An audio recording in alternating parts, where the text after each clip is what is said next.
There's been an insane amount of something called nuisance influencers. And it's kind of like when you go to a country and you piss in their graves, or you go to a country like Johnny Somali or Vitalik and all these people and just like becoming a nuisance. So Japanese people are finally fighting back. Right after a TikToker named Sigma Boy went viral for blasting loud music and harassing people in a Tokyo. One white boy like that, I think I'd throw that fucking thing out if I was a Japanese dude, not gonna lie.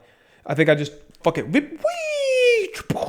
However, last time I did this on the train and just basically told somebody to turn down the volume, they threatened me with a knife. So, interesting times here in the Netherlands. Train, he was attacked by a Japanese man in broad daylight and the whole thing was caught on camera. Oh, that makes sense.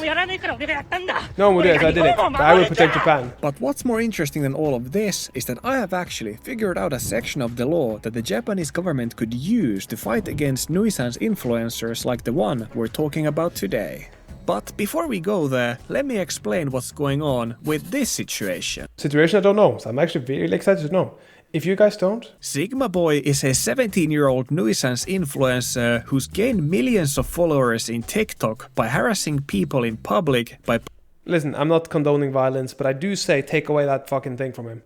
Or just throw him out of the country, you know? I'm not condoning violence, but you take him to a boxing ring, then it's legal. Playing loud music and doing backflips. I mean, that's a pretty good backflip, not gonna lie. That's literally all he does. Can someone explain Zoomers to me? During his recent trip to Japan, he recorded multiple public disturbance videos, many of which were filmed inside trains. I'm sure most of you are familiar with the fact that in Japan, even talking to a phone inside a train is considered noisy and rude. So you can probably guess why the people online weren't too happy to see him doing this. I love his little fist bump in between there. You see that? He's like, yeah, I'm doing this, bro. Yeah, I'm doing this. And the Japanese guys are like, fuck's sake, yeah, fucking white people. And then every time Johnny Somali comes, they go, fucking black people. And then Aiden Ross comes, fucking people from that region as well. And then some Muslim come and they go, fucking Muslims. Every time, every single person that does this, they are just fucking it for everybody else. Now they're putting on more tax for foreigners, etc., etc. Loads of places we can't go to anymore. Oh, if we could just go back 20 years in time and make sure that they couldn't go there.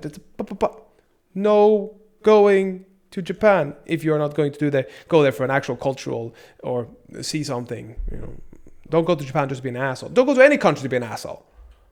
Unsurprisingly, as always, his antics quickly made it to the news, and once again a single idiot fueled the hatred towards tourists and foreigners in Japan just to gain more followers on TikTok. Now, obviously, he has some fans even in Japan, as you can see from the videos, but I guess that simply proves the fact that no matter where you are in the world, Zoomers be zooming.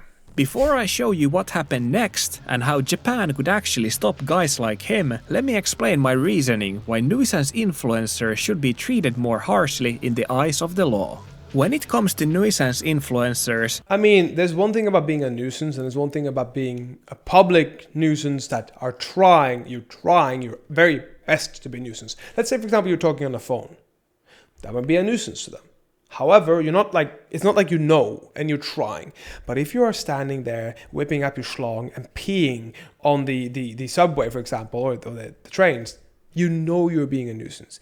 There are three compounding factors that need to be considered for their punishment. First of all, filming yourself doing it shows... That's harassment. I remember this one. It was terrifying because it felt like really harassing that girl. It felt like a real harassment of that girl. Look at her, she's terrified of this dude. And it shows it wasn't just a spontaneous thing you did, since someone had to pull out a camera out for you in the first place, which makes your act premeditated.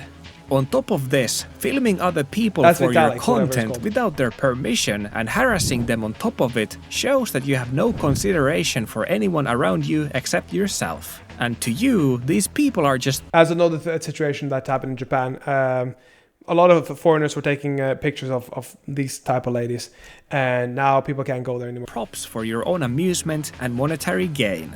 And lastly, publishing these recorded videos of you harassing people promotes the idea to other people that... Why do black people always do this shit on the underground in America and then they go to other countries thinking that they're as cool there?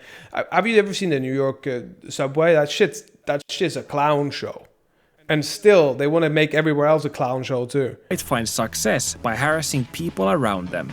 These three factors together, in my eyes, make even relatively small acts of nuisance, like for example, being loud on the train, worse, because at that point, it isn't about just what you did anymore. Now it's about much, much more. Yep. However, the great thing is that there's actually a section of the law Japan could already use to kick people like this out, which I'm going to talk about next. But one thing I can say is that even right now, I'm glad to see some Japanese people fighting back, like this guy did, when he saw Sigma Boy outside and decided to throw a bucket of water over his speaker. I kind of get it though. Think about it. Your mom, your grandma, your grandpa, your sister, everybody's going on the train, everybody's going outside, somebody's going to start vigilanting. That's the mentality they have, right?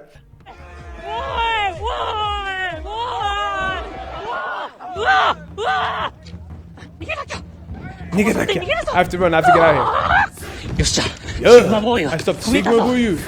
Nobody wanted to do it. I have to. I want to get back. But other than using buckets of water, what can we do against this? Well, luckily, there is already something we have that could be used against nuisance influencers. I like how he said we. I wonder if he's considering himself more Japanese now or not. It's just an interesting thought. The thing is that almost all of these influencers are tourists who come to Japan and then film their nuisance content during their travels because that's sadly how they make money. But here's the catch. A tourist visa in Japan actually forbids any form of employment, including earning money from content creation. So technically, if someone is making money from their videos while on tourist visa, they're violating the terms of their visa. Okay, this is a very difficult situation because from what I've understood, if you start doing this,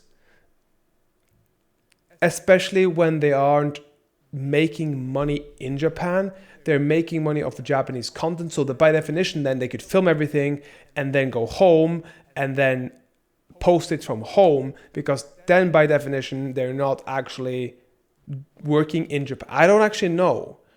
I actually don't know, because the world now has become so global with the internet. That's why we had so many problems with visas for digital nomads, because money made is pretty much happening in every country. By that definition, everybody that's having a stock portfolio or something that's making money when you are in Japan can also then be thrown out. So it's a little bit of a difficult one. Or if you're making money when you're on holiday in Japan, because you're still making money in Japan, you're just not doing it in Japan with. Obviously, it's kind of a grey area and right now isn't enforced, but this could be used as grounds for revoking their visa. Now, I do wanna say that I wouldn't want to live in a world where this would be a strict rule, since that would mean nobody would be able to film anything in Japan, and that wouldn't be a realistic option, or even something that would benefit anyone. There are many people out there filming awesome content out of Japan, loving the country and promoting respectful travel, and it wouldn't make any sense to punish these people because of what a couple of idiots did in Japan. That's another problem. If you start doing that, you will also, in a sense, make your country look very bad because of, obvious reasons. You start being almost like a little bit of a police state. Oh, are you filming for something that you are making money off? Or are you going to post online? So, I'm not saying every tourist with a camera should be deported. That would be insane. But when someone's whole brand is built on disrespecting I get his people point. for views, and I agree. Then, yeah, I wouldn't mind seeing this law used to send them back where they came from.